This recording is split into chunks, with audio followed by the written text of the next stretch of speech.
เสียงแจ้งบ่เสียงสั่นตัดโตโอเค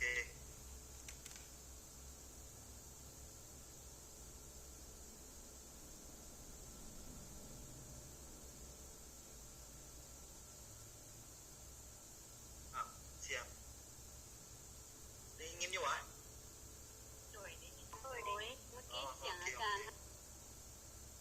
โอเคตอนนี้แมนดาวที่คัดสรรเนาะห้องบัญชีอยู่นี่เนาะที่เป็นบัญชีพวกกันนะต้นทุนผ่านเนาะสิย้ายมันมาเนาะให้มันดูดกันเนาะมีพวกการเรียนสะสมให้มาไว้ฟัง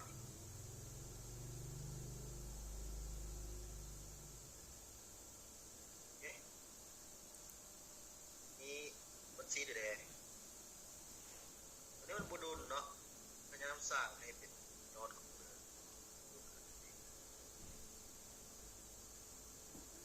อาจารย์บอกว่าพวกน้องฟังอาจารย์ก่อนหรือว่าเสียงโดยฟังโอเคเนาะตอนนี้เราเห็นว่ามีบัญชีมันยังบูดุลเนาะ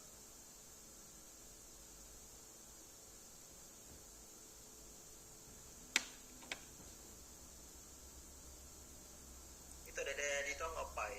ที่ก็อยู่นี่แมน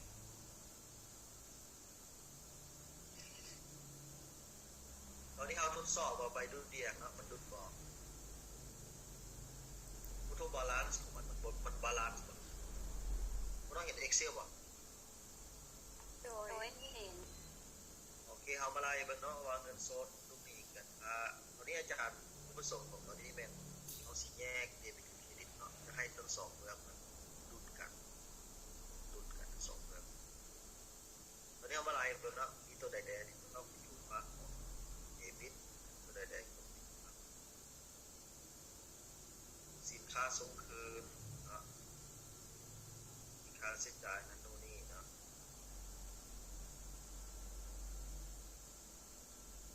รู้สึกว่าฟ้าไปหลายกว่ามีหลายกว่า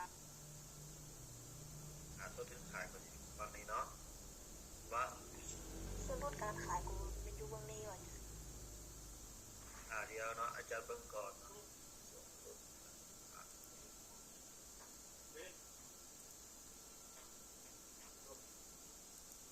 วนลดการขายอยู่เบื้องนี้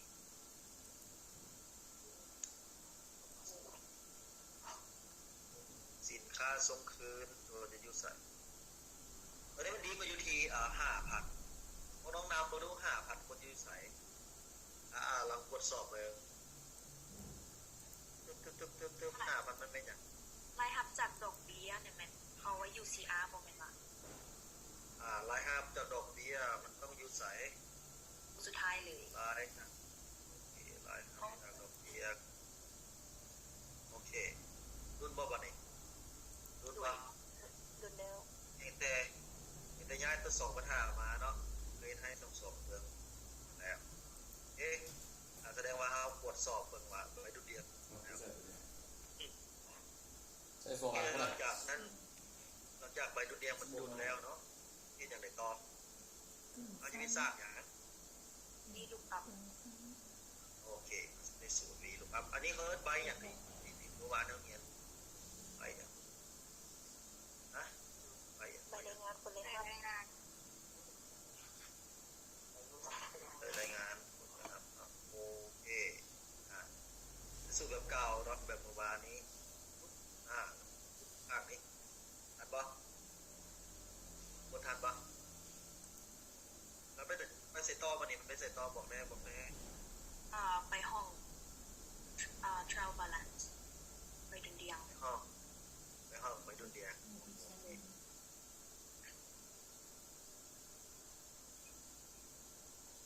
ไปดุนเดียง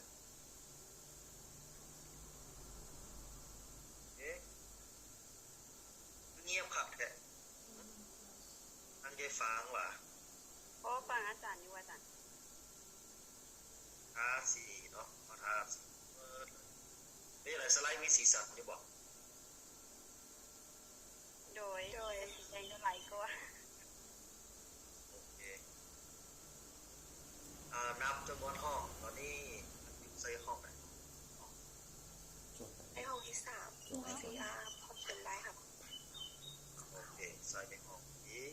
3จะไหนต่อแล้ว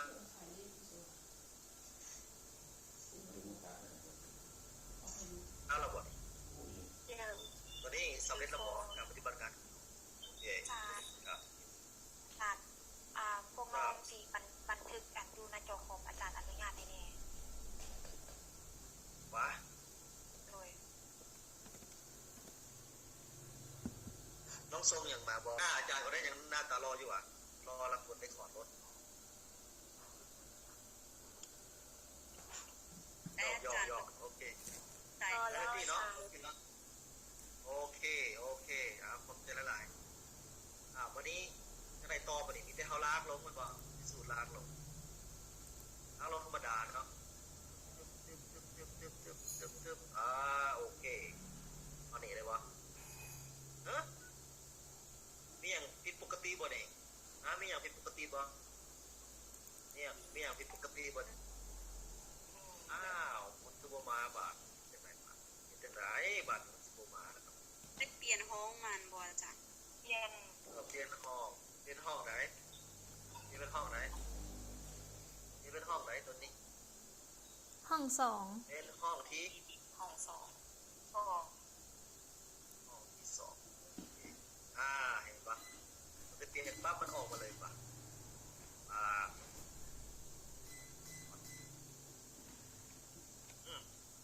ง่ายวะง่ายกว่าการไปนั่งตีพิมพ์แบบเมื่อยเนาะเดินนั่งกระดิกนิ้วอยู่ในคอมพิวเตอร์เนาะก็ได้ตัวเลขละวันนี้เขาบอกว่ายอดขายมีอยู่536,800นี่สินค้าส่งคืนกับส่วนลดการขายที่พวกน้องเข้าใจกันไหนในเรื่องของมันสิ เอานิสิกา สินค้าส่งคืนลบอย่าง ไม่หับลงสินค้าส่งคืนและการส่วนลดในการขาย โอเคเป็นอย่างยังมีบัญชีสินค้าส่งคืนและเป็นอย่างต้องมีในส่วนลดกัน มันต้องแยกกี่ระบบจ้ะตอนนี้น้องบ่แน่ใจเพราะในกรณีเขาแบบสินค้าอันมีการPVบอกจึงมีแบบบัญชีส่งคืนสินค้า โดยทั่วไปแล้วเนาะให้น้องเบิ่งตัวบริษัทดังกล่าวข้อมูลของเขานี้มันเป็นบริษัทที่ขายสินค้าเป็นบ่มันเป็นบริษัทที่ขายสินค้าแน่นอนว่ามีสินค้าส่งคืนคือมันว่าสินค้ามันสำรุดสินค้ามันสำรุดแล้วเขาลูกค้ามาส่งคืนแล้วเวลาลูกค้าส่งคืนปั๊บนี่มันจะไปตัดตัวยอดขายวิธีเขาขายสินค้าไปสินค้ามันออกมาวันนี้เวลาสินค้าลูกค้ามาส่งคืนมันต้องเอาเข้าสั่งแล้วเวลามันเอาเข้าสั่งคืนแน่นอนมันก็มีผลต่อกับยอดขายเขาขายนะมันจะเป็นเครื่องหมายลบมันได้ในแง่ของบัญชีใส่เครื่องหมายลบวันนี้มาเบิ่งตัวส่วนลดการขายส่วนลดการขายมันเกิดจากหรือมันผิดพลาดกับการขายสินค้าในนอนว่าสินค้าเดียวขายในท้องตลาดแล้วขายลูกค้ามันก็สินค้ามันจะมีการเบิดอายุการใช้งานเราเบิดอายุการใช้เราเบิดอายุการบริโภคนั้นบริษัทเป็นต้องมีการขายสินค้าให้ไวขึ้นนั้นนี่อาจจะมีการให้ส่วนลดลูกค้าหรือการรักษาส่วนแบ่งของตลาดไปรักษาลูกค้าไว้นั่นจะเป็นต้องให้ส่วนลดเนาะนะครับถ้าในส่วนลดนั้นถือว่าเป็นค่าใช้จ่ายที่มันผิดพลาดสำหรับการขายแล้วตัวนี้จะเป็นเครื่องหมายลบเสียงอาจารย์ผมอยากแจ้งไปเลยเนาะอาจารย์ติดคอแต่ว่าคุณต้องตั้งใจฟังโอเค โดยสำนี้ก็ได้แล้วจ้ะ โอเควันนี้เวลาเสาหายอดขายสุทธิตอนนี้คุณน้องเห็นบอว่านักศึกษาเห็นเนาะว่า ยอดขายตอนนี้ยอดขายรวมเนาะกับกับยอดขายสุทธิเป็นยอดคนละยอดไม่ยังไม่ได้เป็นคนละยอดเนาะเนื่องจากว่าธุรกิจดังกล่าวเขาจะมีสินค้าส่งคืนกับส่วนลดกันถ้าธุรกิจใดก็จะบ่มีสินค้าส่งคืนจะบ่มีสินค้าส่งคืนและบ่มีส่วนลดการขายสินค้านั่นแสดงว่ายอดขายรวมมันจะเท่ากับยอดขายสุทธินั้นเวลาไปวิเคราะห์ตอนนี้แมนเท่าสิเอายอดขายสุทธิในกรณีที่มียอดขายสุทธิหรือว่าธุรกิจใดหนึ่งที่มียอดขายรวมกับยอดขายสุทธิเท่ากันเขาก็เลยเอายอดไหนกันนะมันเท่ากันแต่อยากแนะนำหน่อยนึงเนาะโน้ตไปเลยเนาะถ้าธุรกิจใดมีสินค้าส่งคืนส่วนลดการขายเวลาไปวิเคราะห์เขาสิบอกเอายอดขายถ้าจะเอายอดขายสุทธิจะเป็นตัวบ่งบอกว่าในช่วงปีการบัญชีของธุรกิจนั้นเขาจะทำยอดขายได้เพียงแต่500,000 ระบบเป็น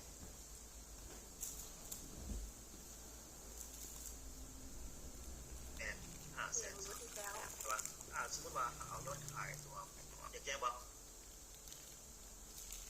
ตอนนี้แจ้งโอเคถ้าเอายอดขายรวมไปไล่ไม่ใช่บ่เห็นชัดเจนเพราะฉะนั้นเราสิเอายอดขายสุทธิครับวันนี้มาไล่ตัวกำไรหักต้นกำไรหักต้นน้องก็เอาห้องไหนเอายอดขายสุทธิจนถึงยอดขายแม่ยอดขายสุทธิลงให้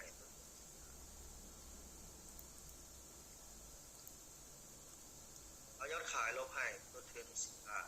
น้องก็ได้อยู่161,700อันนี้เป็นกำไรขัดต้นเนาะ loss เนาะภาษาอังกฤษเป็น CP loss profit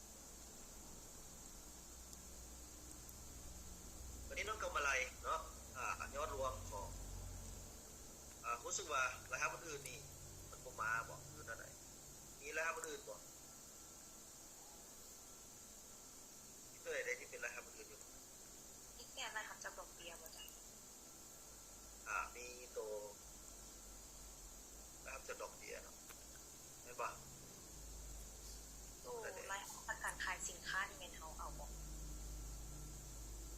รายรับจากการขายสินค้ามันอยู่บ่แม่นบ่มันเป็นตัวนั้นจริงแม่น operating เนาะวันนี้มาเบิ่งรายจ่ายนี้รายรับอื่นคือรายรับดอกเบี้ยอยู่บนรายรับดอกเบี้ยอยู่ของปัญหาแล้วตัวนี้เวลาดึงมันจะเป็นมามันบ่เปลี่ยนคอลัมน์อินเด็กซ์เขาเปลี่ยนคอลัมน์อินเด็กซ์ก็ได้นะถ้าเพื่อมีเป็นเท่าไหร่ให้มัน3จาก2เป็น3ตึกของนะครับเห็นป่ะมันจ่ายดิ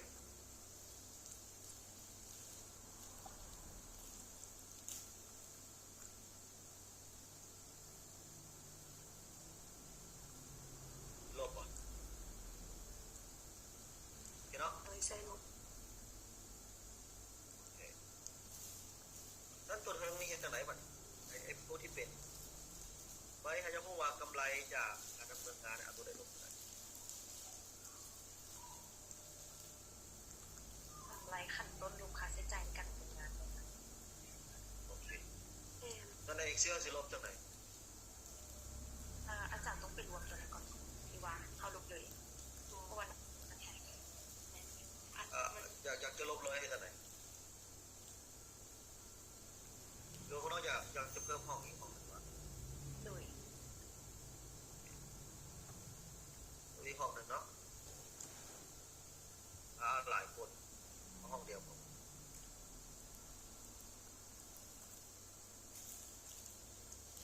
เราช็อตคัทให้กันไหนเดี๋ยวจะเพิ่มห้องบอกกดเอาเลยเนาะโอเคกดเอาเลยเนาะบอกนะ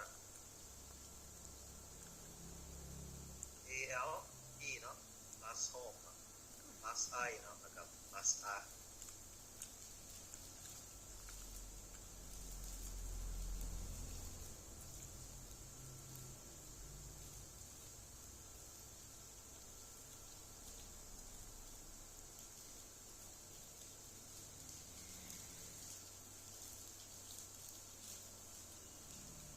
โอเคตัวนี้คือกันเนาะถ้าสมมติคุณต้องใส่กลุ่มบวกเนาะ AL E plus O plus S เนาะมันจะเป็นซ้ำแล้ว enter เข้า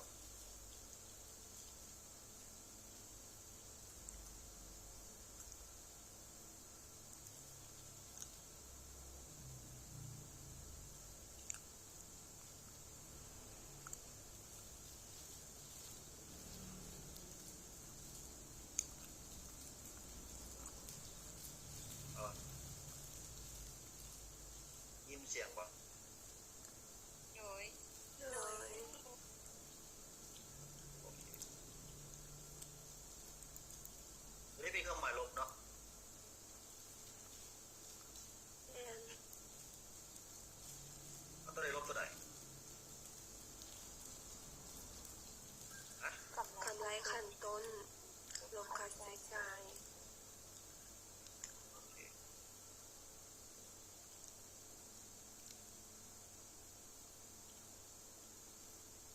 30เนาะนี่ควรจะเป็นเท่าไหร่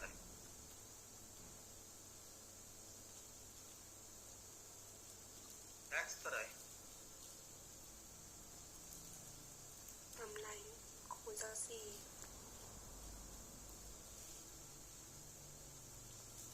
โอเคเอ๊ะมีคนออกดีบอ โดยออก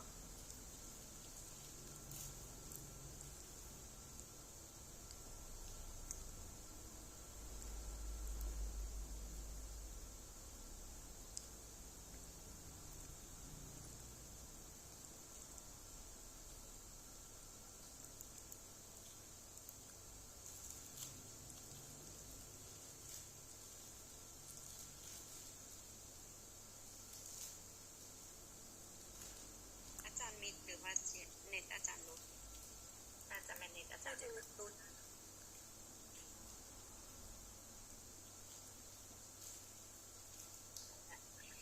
อาจารย์รุดแล้ว โอเคเนาะทานบ่ทุกคนทานบ่ โดยทัน วันนี้เราจะไปสู้ใบมาลบสอบสมบัตินะใบบาลานซ์ใบ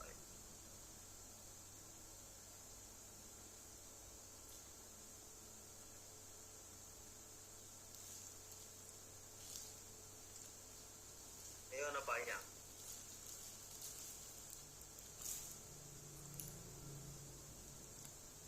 ไปสรุปทรัพย์สมบัติ โอเคเนาะคือห้องของเงินโซนนี้มีแต่ copy มาเนาะต้อง copy ใส่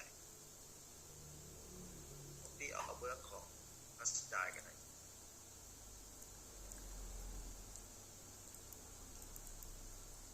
เอ๊ะไม่ยอมเป็น NA กูบอไม่ยอมเป็น NA ตอบได้ไม่ยอมจะเป็น NA บ่ เพราะว่าห้อง ทันเพราะว่าห้อง ไม่ยอมมันไม่ยอมมันเป็น NA เรียนห้องอันนั้นบ่ เป็นห้องสองกับปารูนะ มา เปลี่ยนให้เป็นเค14 ไม่เป็นห้องไหน สดเค14 34 อ๋อ อันลูกาปารูเป็นเคเป็นบอกเค34ว่ะมึงบอกโดย แน่นแล้ว โอเค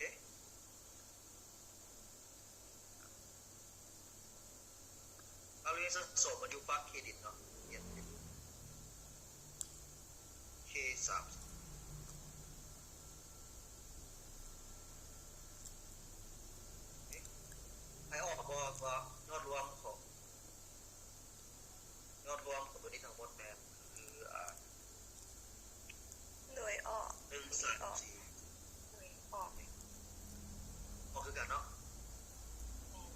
นี่มาเนาะมาวางไว้นี่เนาะ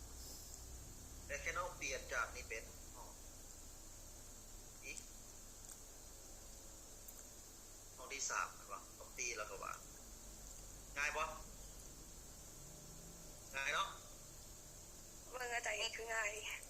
ประเทศเองภายในอาจารย์ ง่ายเนาะง่ายแฮงเลย อาจารย์รู้จักกันคลิปวิดีโอที่เขาเจ้าสอนบ่อยากได้มาเบิ่งหลายๆเนี่ยครอบจึงง่ายนะอาจารย์ มันบ่มีคลิปได้สอน บ่มีคลิปได้สอนเนาะเรื่องเกี่ยวกับระบบภาษีมีได้อาจารย์นี่แหละสอน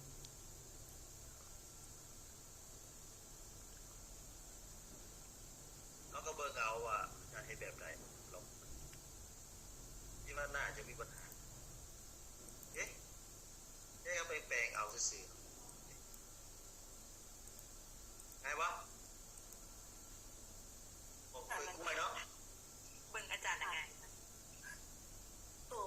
เงินถอนใช้ส่วนตัวมันคือเงินพักส่วนไหน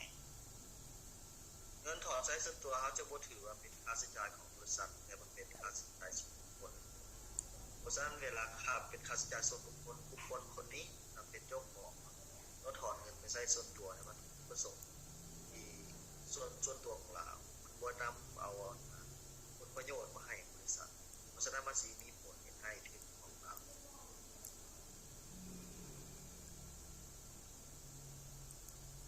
เห็นปะ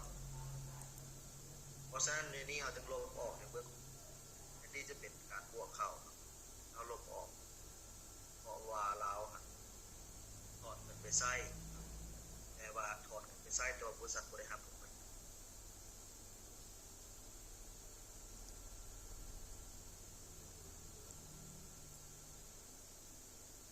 เอ๊ะเขาจะบอก อาจารย์สำหรับรายจ่ายเฮาแม่นเฮาต้องมีติดลบทางด้านนี้ แม่ถ้าน้องบนติดลบน้องก็น้องเห็นใส่เครื่องหมายลบหมดเลย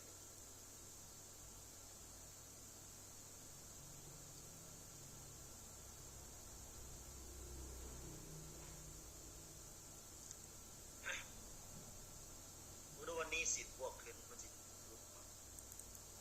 รุ่นไหมบ้าง ด้วย สมมติว่า สิ่งอาจารย์ขาดไปแล้ว ชาร์จของ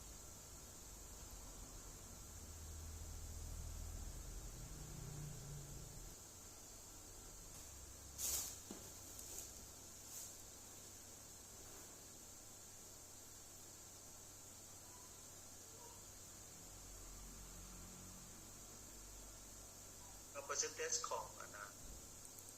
assets เนาะ อาจารย์ที่นี่เสียงอาจารย์ขาดไปบ่ได้ยินซะ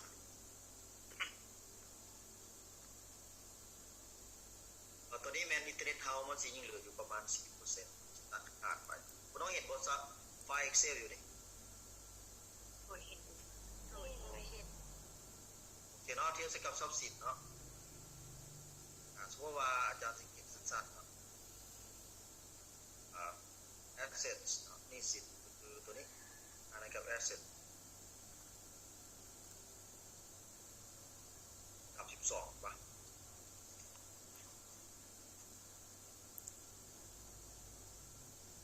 คืนเลย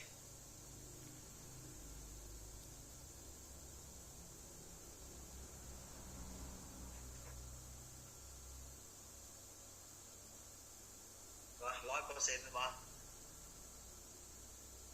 วันนี้อันนี้เป็นกรณีที่เฮายังไม่ได้จ่ายก่อนสู้จ่ายก่อนเนี่ยสู้ว่าอาจารย์บอกว่าโอเคพอจะจ่ายก่อนถ้าเวลาจ่ายก่อนเงินค่อยจะต้องเป็น ลดลงเป็นลบใช่ค่ะก่อน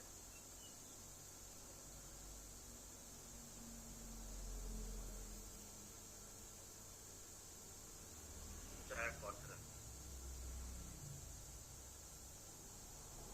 ใช่ก่อนเอ็ดอันก่อน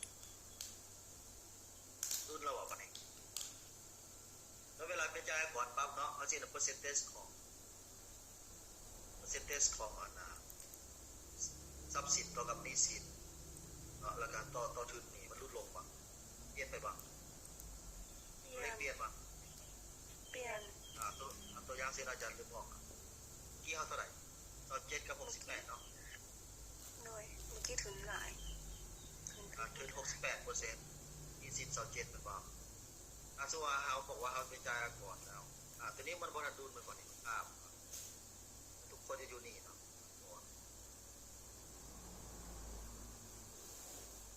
ก่อนข้ามจ่ายเบื้องต้นเนาะเบื้องต้นมันสิมีก่อนจ่ายโอเคเนาะ32กับ68เนาะเห็นบ่134 100เนาะ134 100ในเบื้อง2เบื้องเนาะหนี้สินตกอยู่นั่นเนาะวันนี้มาเบิ่งเด้ออาจารย์สิลืมออกเนาะเมื่ออาจารย์บอกว่าโอเคค่อยไปจ่ายก่อนว่าแล้วตอนนี้เบื้องของหนี้สินยังเหลือเพียงแค่35,600เนาะ หน่อย มันก็ไปเสียก่อนเองเนาะมึงดีๆได้วะงั้นตัวนี้ทรัพย์สินยังเหลือเพียง127,000กับ20 บาทเนาะ$20เนาะแล้วก็100,000กับ27ในเบื้องของแล้วจะเปลี่ยนไปบ่วันนี้คำถามคือว่าหลังจากจ่ายก่อนแล้วครับเงินเพิ่มขึ้นหรือลดลง ทุนเพิ่มขึ้น จาก68เป็น72ลดลง หนี้สินเพิ่มเมื่อกี้หนี้สินเท่าไหร่ นี่32 32 หนี้สิน32ทุนหัน68เนาะวันนี้ทุนหันเพิ่มขึ้นเนื่องจากว่าธุรกิจมีกำไรเงินเพิ่มขึ้นทรัพย์สินก็เพิ่มขึ้นนะป่ะเห็นภาพป่ะในเบื้องของสิน โดยอาจารย์ขอถามนี้อาจารย์ตัวสูตรจังได๋จึงของว่าเป็นเปอร์เซ็นต์อย่างสินะตัวซอฟต์แวร์จะ น้อง ได้ส เบิ่ อง สูตร โดย เอ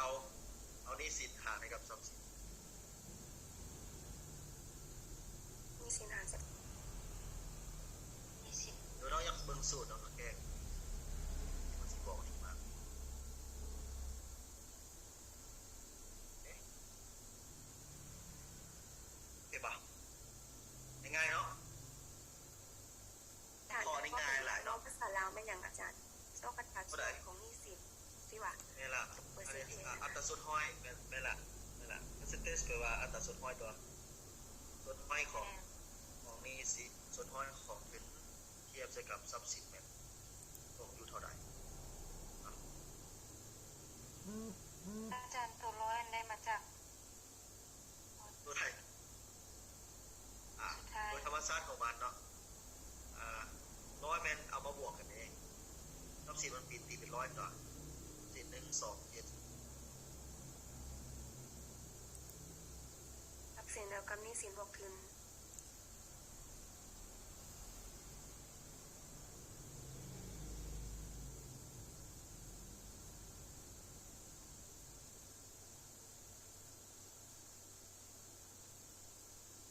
เสียงอาจารย์ขาดเด้ออาจารย์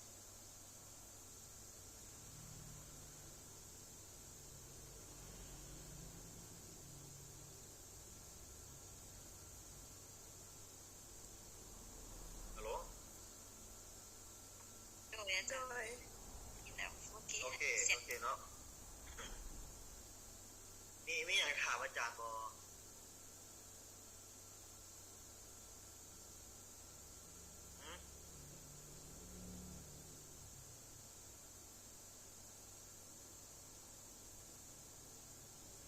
มีอยากจะถามอาจารย์บ่ หันน้องเมื่อทันตัวเปอร์เซ็นต์ เปอร์เซ็นต์ตัวใดเนาะ ทั้งหมดของอัน3อย่างอันที่ว่ามีสินทุนและทรัพย์สินโดยอาจารย์แยกเป็นเปอร์ โอ เซ็น เค ต์ แมนสมมุติว่าอาจารย์ให้เบิ่งใกล้เนาะอย่างเช่นเอายอดเอาหนี้สินให้กับทรัพย์สินป่ะเจ้ามาเป็น 0.28 ป่ะตัวนี้ก็เอา91เนาะ42ให้กับทรัพย์สินก็เป็น 0.71 ตัวนี้มันต้องเทียบใส่แล้วเนาะต้องบวกเอา ก็เป็น1เป็นมาฉะนั้นอาจารย์เปลี่ยนมันเนาะจากต้องกดตรงไหน ALT ออก S แล้วก็กด T ตัวย่อเนาะสัญลักษณ์ย่อมันก็เป็น percentage ออกมาโอเค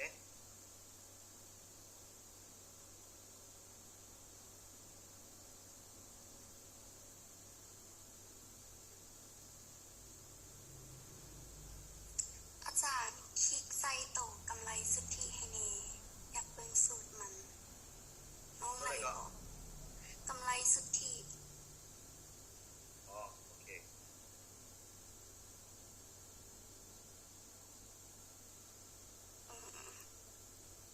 ได้ปะ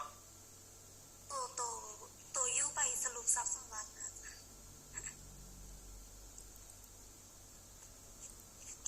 โดยตัวนั้นแหละอ๋อก็มาเลยมันโดยคิดว่าใส่สู แม่น ตร แม่นบอเขาดึงมาเลยเนาะเขาดึงจากโตนั่นมาเลย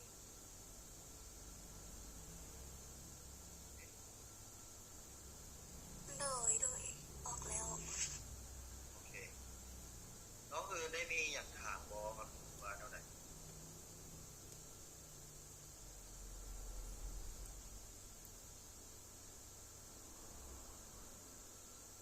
เห็นคนปิดกล้องหลายเนาะ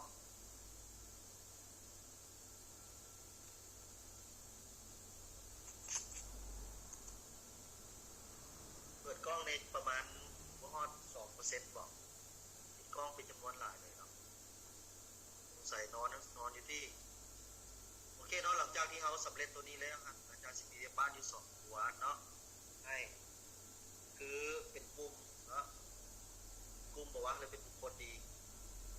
กลุ่มซะเนาะ มีกลุ่มจ้าอาจารย์ เป็นกลุ่มก่อนก็ได้อาจารย์มันยังบ่ค่อยจะอันเข้าใจแบบอันนั้นเรื่อง แต่ว่า ยังบ่มี กลุ่ม สอง นี้ น้ำสูตรอาจารย์ความสะดวก การเห็นอาจารย์เห็นอยู่ว่าไงเอาไปเฮ็ดเป็นชิ้น แต่ว่าเป็นกลุ่มต้องรับประกันได้ว่าสมาชิกในกลุ่มหันมีไผบ่เห็นตามนัดออกเด้อนัดซื้อออกนะ โดย ก็เรื่องคะแนนการเล่นคุณภาพเนาะบ่เล่นที่ปริมาณเด้อก็อยากรับประกันว่าเฮาเฮ็ดเป็นเนาะถ้าเฮาเฮ็ดเป็นแล้วเฮาสามารถสร้างเอกสารแล้วมันก็สิง่ายขึ้นเนาะเรียกถ้าเฮาบ่เป็นเนาะ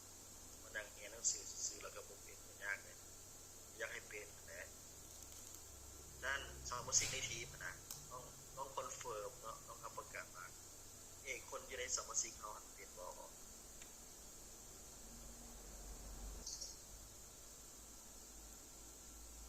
ฮัลโหลคิดว่าถ่ายจังเลยเนาะเจ้ากำลังเข้าคนได้ถามบ่ใน WhatsApp ส่งไปแล้ว เป็นคำถามแล้ว โอเคแล้วยังอีกคำถาม question 3เนาะกำลังสิไปแล้วในระหว่างนี้อาจารย์เซฟพวกน้องคิดไล่นะจากในจุดฮอนบนสมองตอนนี้อาจารย์ก็สิอยู่นี่แหละเนาะอยู่ในกลุ่มนี่แหละเนาะอาจารย์สิส่งไฟล์ให้น้องสามารถสอบถามอาจารย์ในจุดฮอนบนสมอง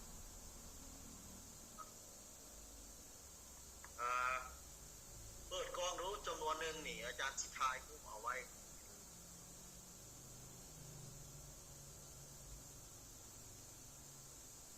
ผมรู้สึกว่าใครหายไปใส่เนาะ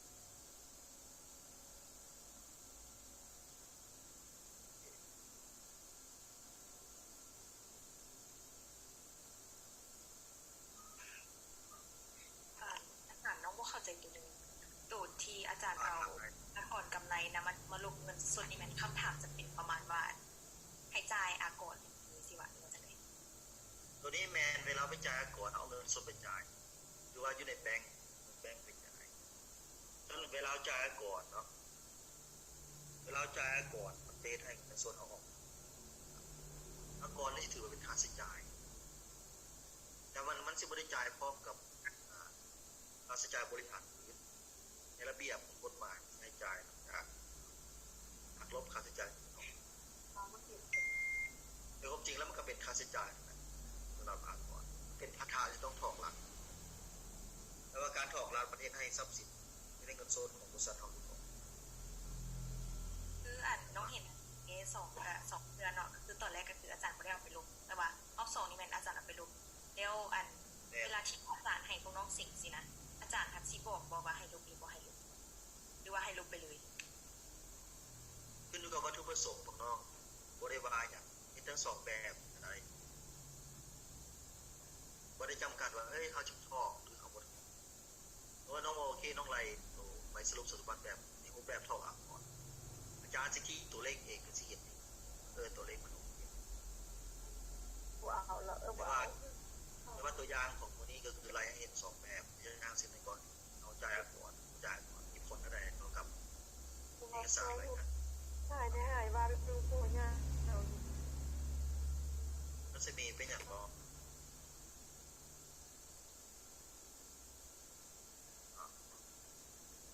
ก็สิประมาณนี้เนาะ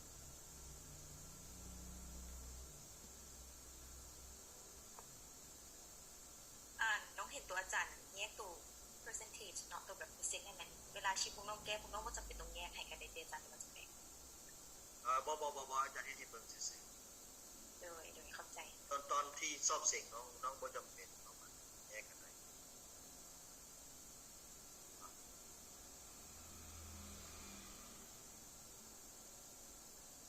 ้มีคำถามอื่นบ่เพราะอยากจะให้พวกน้องไปเบิ่งตัวอย่างที่จากส่งให้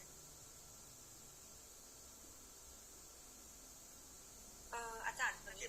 อย่างที่อาจารย์แก้ให้นะปกติมันอาจารย์ให้ส่งวันคุณก่อนพวกน้องยังต้องได้ส่งอีกแม่นบ่หรือว่าจังได๋ตัวใดตัวที่อาจารย์แก้ตัวอาจารย์แก้จริงมันเป็นแบบบ้านมันสุกหั่นก็มีแต่อาจารย์ไล่ให้ตัวนี้แล้วเนาะเอาเป็นโบนัสเนาะน้องก็ไล่ให้ตัวที่ยู2ที่ exercise 2ที่ส่งไปเพราะมันใช้กฎเดียวกันแบบนั้นได้ไหมแล้วป้ายนี้อาจารย์จะส่งให้อีกนะเดี๋ยวแล้วนี่น้องจะได้ไปเบิ่งคลิปตัวที่กำลังได้โอเคได้เขาจะส่งให้ดีกว่า